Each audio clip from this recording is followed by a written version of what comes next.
வணக்கம் மக்களே. நம்ம கார்த்திக் கதையில் டிசம்பர் 18 என்ன நடக்க போகுது அப்படிங்கிறத பற்றி தாங்க இந்த வீடியோவில் இப்போ நம்ம பார்க்க போகிறோம். இந்த வீடியோவுக்கு மறக்காமல் லைக் பண்ணிக்கோங்க. நீங்கள் லைக் பண்ணுறது தான் எங்களுக்கு அடுத்த வீடியோ போடுறதுக்கு ரொம்பவே இன்ட்ரெஸ்டிங்காக இருக்கும். ஸோ மறக்காமல் லைக் பண்ணிவிட்டு இந்த வீடியோவை பாருங்கள். என்ன நடக்குது அப்படின்னு பார்த்துக்கிட்டிங்கன்னா, நம்ம ஹீரோயின் வந்துட்டு பஞ்சாயத்தில் முடிவு பண்ணத்தோட வீட்டில் உட்காந்து அழுதுகிட்டு இருக்காங்க. வீட்டுக்கு வந்ததும் ராஜா நேராக ஹீரோயினை பார்த்து, அம்மாடி எதுக்குமா இப்படி பண்ண? ஏமா பஞ்சாயத்தில் போயிட்டு மாப்பிள்ளைக்கூட வாழ விருப்பம் இல்லைன்னு ஏமா அப்படி சொன்ன அப்படின்னு சொல்ல, ஹீரோயின் சொல்கிறாங்க, அப்பா ஒருவேளை நான் பஞ்சாயத்தில் மட்டும் அப்படி சொல்லாமல் இருந்திருந்தா கண்டிப்பாக ஸ்டேஷனில் அவரை எல்லாரும் சேர்ந்து ஏதாவது பண்ணியிருப்பாங்க. அந்த காளியம்மா சிவனாண்டி எல்லாரும் சேர்ந்து அவரை அங்கேயே வச்சு காலி பண்ணணும் அப்படின்னு பிளான் பண்ணிட்டாங்க. இதுக்கு மேலே அவர் அந்த இடத்துல இருந்தா அவருக்கு ரொம்ப பெரிய ஆபத்து அப்படின்னு நான் தெரிஞ்சுக்கிட்டேன். அவரை எப்படியாவது வெளியில கொண்டு வரணும் அப்படின்னு முயற்சி பண்ணேன். ஆனா ஜாமீன் எங்கேயுமே கிடைக்கவே இல்லை. ஜாமீன் கிடைக்கிறதுக்கு சனி ஞாயிறு 2 நாள் இருக்கிறதுனால இப்போ கிடைக்காது அப்படின்னு சொன்னாங்க. எனக்கு ஒரு வழியே இல்லைப்பா. அதனால தான் அம்மா கிட்ட இப்படி ஒரு கோரிக்கையை வச்சேன். அம்மாவும் சரின்னு சொல்லிட்டாங்க. அவரை பாதுகாப்பா வெளியில கொண்டு வந்தாச்சு. அப்பா அவர் உயிரோட இருந்தா அதுவே எனக்கு போதும்பா. இங்க பாருங்க, எதிரிகள் எல்லாருமே சேர்ந்து அவர் ஏதாவது ஒரு பிரச்சனையில சிக்குவாரா, அவரை காலி பண்ணணும் அப்படின்னு சொல்லிட்டு எல்லாருமே பிளான் பண்ணிக்கிட்டு இருக்காங்கப்பா. நான் கண்டிப்பா அது எல்லாத்துக்கும் நான் இடம் கொடுக்க மாட்டேன்ப்பா. என்ன ஆனாலும் சரி அவருக்கு நான் எப்பவுமே துணையா இருப்பேன். இங்க பாருங்கப்பா, அவருக்கு பிரச்சனையே வரக்கூடாது, அவரு நல்லா இருக்கணும். அதுக்காக தான்ப்பா நான் இப்படி ஒரு முடிவு பண்ணேன். அம்மாவோட முடிவை மாத்திக்க மாட்டாங்க. அதனால தான் அம்மாவுக்கு இப்படி ஒரு செக் வச்சேன். சொன்னதும் அம்மா ஒத்துக்கிட்டாங்க பார்த்தீங்களா. இப்போ அவர் பாதுகாப்பா வீட்டுக்கு வந்துட்டாரு. எனக்கு அது போதும்பா. அப்போ அவர் சொல்றாரு, இங்க பாருமா, ஊர் மக்கள் எல்லாருமே சேர்ந்து இனிமே உனக்கும் அவருக்கும் எந்த வித தொடர்பும் இல்லை அப்படின்னு சொல்லிட்டாங்களேம்மா. அப்ப ஹீரோயின் சொல்றாங்க, அப்ப என்னதான் பஞ்சாயத்துல அவங்க முடிவு பண்ணாலும் அவருக்கும் எனக்கும் உள்ள பாசம் இல்லைன்னு முடிவாகிறாதுப்பா. அவரு என் மேல அவ்வளவு பாசத்தோட இருக்காரு. கண்டிப்பா அவர் என்னை விட்டு கொடுக்க மாட்டாரு அப்படின்னு எனக்கு தெரியும்பா. நீங்க கவலைப்படாதீங்கப்பா, நான் எப்பவும் நல்லாதான்ப்பா இருப்பேன் அப்படின்னு. அப்ப ராஜா சொல்றாரு, இல்லம்மா, உன்னை இந்த நிலைமையில பாக்குறதுக்கு எனக்கு ரொம்பவே கஷ்டமா இருக்கு. நான் மாப்பிள்ளை கிட்ட சொல்லி ஒரு முடிவு பண்ண போறேன். அப்ப மயிலு ரோகிணி எல்லாரும் அந்த இடத்துக்கு வராங்க. வந்துட்டு மயிலு சொல்றாரு, ரேவதி உன்னை இந்த நிலைமையில பாக்குறதுக்கு எனக்கு ரொம்பவே கஷ்டமா இருக்கு. அப்ப ஹீரோயின் சொல்றாங்க, இங்க பாருங்க மாமா, எனக்காக நீங்க யாரும் கவலைப்பட வேணாம். ஏதோ என் விதி இப்படி எல்லாம் நடந்துகிட்டு இருக்கு, நீங்க எனக்காக கவலைப்படாதீங்க. அதுக்கு அவர் சொல்றாரு, அம்மாடி எப்படிமா கவலைப்படாம இருக்க முடியும்? உன்னை நினைச்சா எங்களுக்கு எல்லாருக்குமே ரொம்ப கஷ்டமா இருக்கு. நீ நல்லா இருக்கணும் அப்படின்னு நாங்க எல்லாருமே நினைச்சோம். ஆனா அத்தையோட இந்த பிடிவாதத்தால இப்படி நடக்கும் அப்படின்னு நாங்க எதிர்பார்க்கல. அப்ப ராஜா சொல்றாரு, இங்க பாருங்க, எல்லாரும் ஒரு விஷயத்தை கேளுங்க. நான் ஒண்ணு முடிவு பண்ணியிருக்கேன். இதை கேட்டதும் அவர் சொல்றாரு, சொல்லுங்க மாமா, என்னன்னு சொல்லுங்க. நம்ம எல்லாருமே சேர்ந்து எப்படியாவது அவங்க 2 பேருமே சேர்த்து வச்சிருவோம். அதுக்காக என்ன பண்ணணும்னு சொல்லுங்க. அப்ப அவர் சொல்றாரு, இங்க பாருங்க மாப்பிள்ள, நான் பண்றது ரொம்ப தப்புதான். ஈஸ்வரிக்கு எதிராக தான் இந்த பிளான பண்ண போறோம். இங்க பாரு ரேவதி, நீங்க இருக்கிற வரைக்கும் கண்டிப்பா உங்க அம்மா நீங்க 2 பேருமே சேர்ந்து வாழ்றதுக்கு சரின்னு சொல்ல மாட்டா. அந்த தங்கச்சியோட பேச்சு கேட்டுக்கிட்டு இப்படி பண்ணிக்கிட்டு தான் இருப்பா. இதுக்கு மேலேயும் அவளோட பேச்சு கேட்டுக்கிட்டு நம்ம பொறுமையா இருக்க முடியாது. நீ பேசாப்ல மாப்பிள்ள கூட சேர்ந்து சென்னை போயிரு. இந்த கோவில் கும்பாபிஷேகம்லாம் அப்புறம் பாத்துக்கலாம். இதை கேட்டதும் மயிலு சொல்றாரு, ஆமா ரேவதி, நீ பேசாப்ல மாப்பிள்ள கூட சேர்ந்து சென்னை போயிரு. அங்க அத்தை உன்னை கூட்டிட்டு வரதுக்கு வாய்ப்பே இல்லை, நீ போயிரு. அப்ப ஹீரோயின் சொல்றாங்க, இல்ல, ஏற்கனவே அம்மா துர்காவை பிரிஞ்சு எவ்வளவு வருத்தப்பட்டாங்க அப்படிங்கிறத நம்ம பார்த்தோம். இப்ப நானும் போனேன் அப்படின்னா கண்டிப்பா அம்மா ரொம்ப வருத்தப்படுவாங்க, வேண்டாம் அப்படின்னு. அதுக்கு ராஜா சொல்றாரு, இங்க பாரு, உங்க அம்மா இப்போதைக்கு சுய புத்தியில இல்ல.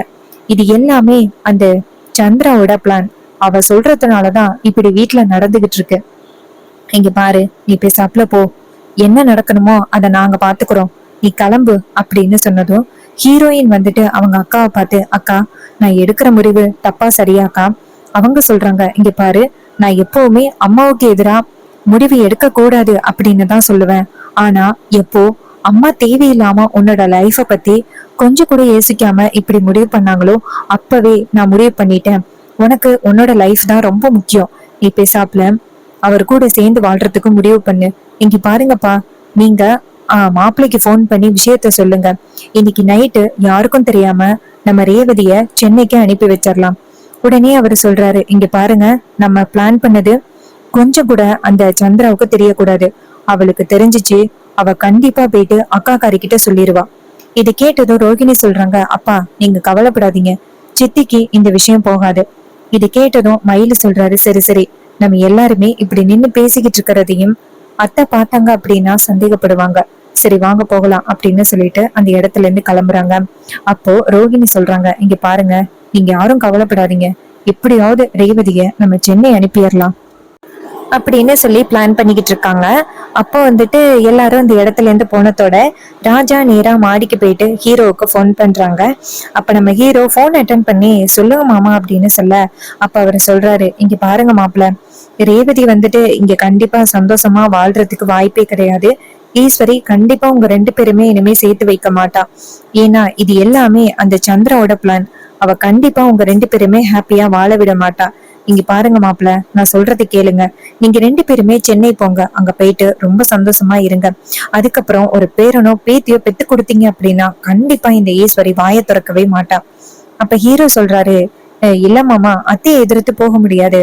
அப்ப அவரு சொல்றாரு, இங்க பாருங்க மாப்பிள்ள, நீங்க மட்டும் ஈஸ்வரிய பத்தி யோசிச்சு பாத்தீங்க அப்படின்னா கண்டிப்பா உங்களோட லைஃப் வந்துட்டு யோசிக்க முடியாத அளவுக்கு போயிரும்.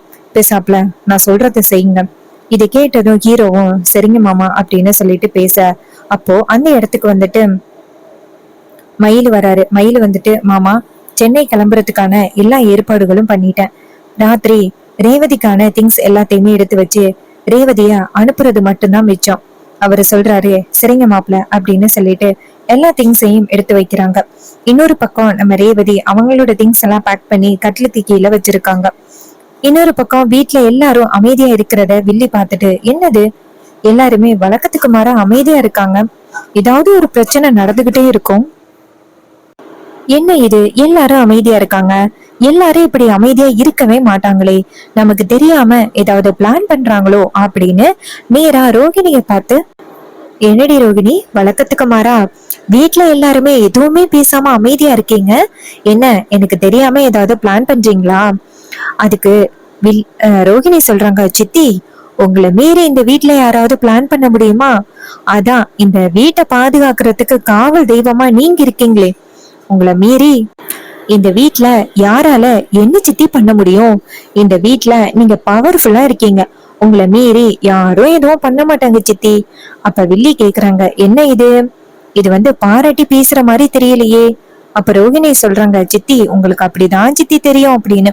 இது கேட்டதும் அவங்க நினைக்கிறாங்க, இவ என்ன இப்படி பேசுறா, கண்டிப்பா இதுக்கு பின்னாடி ஏதோ ஒரு காரணம் இருக்கு, எல்லாரும் அமைதியா இருக்காங்க அப்படின்னா காரணம் இருக்கு அப்படின்னு. அப்ப ஹீரோயின் அந்த இடத்துல வந்து உட்காந்து சாப்பிடுறாங்க. சாப்பிட்டுட்டு நேரா அவங்க அம்மாவை பார்த்துட்டு, அம்மா சாப்பாடு ரொம்ப சூப்பரா இருந்துச்சுமா, நீங்க சமைச்சீங்களா? ஈஸ்வரி சொல்றாங்க, ஆமாம்மா, ரொம்ப நாளா ஆயிட்டு சமைச்சு, அதான் சமைச்சேன். ஹீரோயின் சொல்றாங்க, சரிம்மா எனக்கு ஒரு சாப்பாடு ஊட்டி விடுங்களேன் அப்படின்னு சொல்ல, ஈஸ்வரியும் சரி அப்படின்னு சொல்லிட்டு சாப்பாடு ஊட்டி விடுறாங்க. சோ இத பார்த்துட்டு வில்லி நினைக்கிறாங்க, என்ன இது நடக்கிறது எல்லாத்தையும் பார்த்தா சந்தேகமா இருக்கே, கண்டிப்பா ஏதோ ஒரு பிளான் நடக்குது அப்படின்னு மட்டும் நல்லா தெரியுது, ஆனா என்ன பிளான் அப்படின்னு தெரியலையே அப்படின்னு ஒரே குழப்பத்துல இருக்காங்க. சோ இன்னொரு பக்கம் நம்ம ஹீரோயின் வந்துட்டு அவங்க ரூமுக்கு போயிட்டு திங்ஸ் எல்லாம் பேக் பண்றாங்க. வெளியில அவங்களோட கல்யாண போட்டோ இருக்கு, அந்த போட்டோவை எடுத்துட்டு வந்து பேக்குக்குள்ள வைக்கிறாங்க. வச்சுட்டு ரெடியா இருக்காங்க. இன்னொரு பக்கம் ராஜா நேரா ஹீரோவுக்கு போன் பண்ணி, மாப்பிள்ள ரேவதிய கூட்டிட்டு போறீங்களா அப்படின்னு சொல்ல, அப்ப ஹீரோ சொல்றாரு, மாமா நைட்டு ஒரு 11 மணி போல நான் காரை எடுத்துக்கிட்டு அந்த பக்கமா வந்துடுறேன், ரேவதிய என் கூட அனுப்பி வைங்க. ராஜா சொல்றாரு, சரிங்க மாப்பிள்ள அப்படின்னு சொல்லிடுறாரு. அப்புறம் நைட் ஆயிருது. நைட் ஆனதும் வில்லி தூங்கிடுறாங்க. அப்ப ராஜா நைஸா வெளியில வந்துட்டு வில்லி தூங்கிட்டாங்க அப்படிங்கிறத பாக்குறாங்க. ராஜாவும் மயிலும் அவங்க 2 பேருமே பார்த்துட்டு நேரா ரேவதி கிட்ட வந்துட்டு, இங்க பாரு, அந்த உன் சின்னத்தை தூங்கிட்டா, இந்த நேரம் தான் சரியான நேரம், கிளம்பு அப்படின்னு சொல்லிட்டு அவங்களோட திங்ஸ் எல்லாம் எடுத்துக்கிட்டு வெளியில வராங்க. அப்பனை பார்த்து சந்திரா தண்ணி குடிக்கிறதுக்காக வெளியில வராங்க. டப்புன்னு எல்லாரும் போயிட்டு ஒளிஞ்சுக்கிறாங்க, ஐயோ வந்துட்டாங்களே அப்படின்னு. அப்ப சந்திரா தண்ணி குடிச்சிட்டு அவங்க ரூமுக்கு போறாங்க. அப்புறம் 3 பேரும் சேர்ந்து வெளியில வராங்க. வெளியில வந்ததோட ஹீரோ அந்த இடத்துல இருக்கிறாரு. அப்ப ஹீரோ கிட்ட நேரா நம்ம ராஜா சொல்றாரு, மாப்பிள்ள, உங்களை நம்பி என் பொண்ணை அனுப்புறேன். நீங்க நல்லபடியா என் பொண்ணை பாத்துப்பீங்க அப்படின்னு எனக்கு தெரியும். அதனாலதான் மாப்பிள்ள அனுப்புறேன். நீங்க கவலைப்படாதீங்க. இந்த வீட்ல என்ன பிரச்சனை நடந்தாலும் நான் பாத்துக்கிறேன். ஈஸ்வரி வர வர ரொம்ப மோசமா பண்றா. அதனாலதான் அவளோட பேச்ச நான் மீறி இப்படி ஒரு முடிவெடுத்திருக்கேன். நான் எடுத்த முடிவு தப்பில்லை அப்படின்னு எனக்கு நல்லாவே தெரியும். நீங்க கவலைப்படாதீங்க மாப்பிள்ள, நான் ஈஸ்வரிய சமாளிச்சுக்கிறேன் அப்படின்னு சொல்ல ஹீரோவும் சரிங்க மாமா அப்படின்னு சொல்றாங்க. அப்புறமா மயிலு ரேவதிய பார்த்து, இங்க பாரு ரேவதி, எங்களை மறந்துடாத. ரேவதி சொல்றாங்க, இங்க பாருங்க, நான் நல்லா இருக்கணும் அப்படின்னு நீங்க எல்லாருமே அதிகமா யோசிக்கிறீங்க. உங்க எல்லாரையுமே நான் எப்படி மறப்பேன்? நீங்க கவலைப்படாதீங்க, உங்க யாரையுமே நான் மறக்க மாட்டேன் அப்படின்னு நம்ம ஹீரோயின் சொல்றாங்க. இதை கேட்டதும் மயிலு சொல்றாரு, சரி ரேவதி, நீ போயிட்டு வா. சரி, கார்ல ஏறுங்க. அத்தை இந்த நேரத்துக்கு வெளியில வந்தா பிரச்சனை ஆயிரும், போங்க அப்படின்னு சொல்லிட்டு கார்ல ஏத்தி விடுறாங்க. நம்ம ஹீரோயின் கார்ல ஏறிக்கிட்டு அந்த இடத்துல இருந்து கிளம்புறாங்க. ஹீரோயின் நேரா ஹீரோவை பார்த்து, எங்க அம்மாவை பிரிஞ்சு வர்றது எனக்கு கஷ்டமா தான் இருக்கு. ஆனா வேற வழி இல்ல. எங்க அம்மா கொஞ்சமாவது மனம் திருந்துவாங்க அப்படின்னு நினைச்சேன். ஆனா அம்மா கொஞ்சம் கூட திருந்தின மாதிரியே தெரியல. அவங்களுக்கு உங்களை கண்டாலே சுத்தமா பிடிக்கல. இது எல்லாத்துக்கும் காரணமே சித்தி தான். சித்தி தான் தேவையில்லாம உங்களை பத்தி இப்படி எல்லாம் தப்பு தப்பா சொல்லி பிரச்சனையை உண்டாக்குறாங்க. இப்ப கூட அவங்க தனக்குத்தானே ஆயுதத்தால தாக்கிக்கிட்டு இப்படி ஒரு விஷயத்த சொல்லியிருக்காங்க. சரி, இருக்கட்டும். நம்ம என்ன பாட்டிய பாத்துட்டு தானே போறோம். ஹீரோ சொல்றாரு, ஆமா அப்படின்னு சொல்லிட்டு நேரா பாட்டிய போய் பாக்குறாங்க. பாட்டி ரெண்டு பேரையும் பார்த்து, இங்க பாருங்க, விஷயத்தையெல்லாம் கேள்விப்பட்டேன். நீங்க கவலைப்படாதீங்க. நீங்க சந்தோஷமா போங்க. இந்த கோவில் கும்பாபிஷேகம்லாம் பெரிய விஷயம்லாம் கிடையாது எனக்கு. இந்த கும்பாபிஷேகத்தையே மீறி என் பேரனோட சந்தோஷம் தான் எனக்கு முக்கியம். நீங்க கவலைப்படாதீங்க. இங்க பாரியா பேரா, என் பேத்திய நல்லபடியா பாத்துக்கணும், சரியா? அப்ப பாட்டி சொன்னதை கேட்டுட்டு ஹீரோயின் சொல்றாங்க, பாட்டி, அவரை பத்தி உங்களுக்கு தெரியாதா? அவர் என்ன நல்லபடியா பாத்துப்பாரு பாட்டி. பாட்டி சொல்றாங்க, ஆமா மாடி, எனக்கு நல்லாவே தெரியும் என் பேரனை பத்தி. என் பேரன் கண்டிப்பா உன்னை நல்லபடியா பாத்துப்பான். நீங்க ரெண்டு பேருமே சென்னை போங்க. இங்க பாருமா, நீ இது வரைக்கும் அங்க சென்னை உன் மாமியார் வீட்டுக்கு போகல, இல்ல? அங்க போ, உன்னை எப்படி தங்கம் போல தாங்குவா என் மீனாட்சின்னு பாத்துக்கோ. இது கேட்டதும் ஹீரோயினும், சரிங்க பாட்டி, மீனாட்சி அண்ணிய இது வரைக்கும் நான் பார்த்ததே இல்லை அப்படின்ட்டு. அதுக்கு பாட்டி சொல்றாங்க, நீ போமா, அவளை போய் பாரு. அவ அபிராமிக்கு அடுத்தவ. அபிராமி எந்த அளவுக்கு உன்னை பாசமா பார்த்து போலும், அதை விட ஒருபடி மேல மீனாட்சி உன்னை பாசமா பார்த்துப்பா. இதை கேட்டதும் ஹீரோயினும் சரிங்க பாட்டி அப்படின்னு சொல்ல பாட்டி சொல்றாங்க, சரி சரி, ரொம்ப நேரம் இங்க இருந்தீங்க அப்படின்னா யாராவது ஈஸ்வரிக்கு போன் பண்ணி சொல்லிடுவாங்க. சரி கிளம்புங்க அப்படின்னு சொன்னதும் ஹீரோ சொல்றாங்க, சரிங்க பாட்டி, நான் போயிட்டு வரேன் அப்படின்னு சொல்ல பாட்டியும், நீ போயிட்டு வாயா, இந்த ஊர் மக்கள் எல்லாருமே பாத்துக்கிறேன்.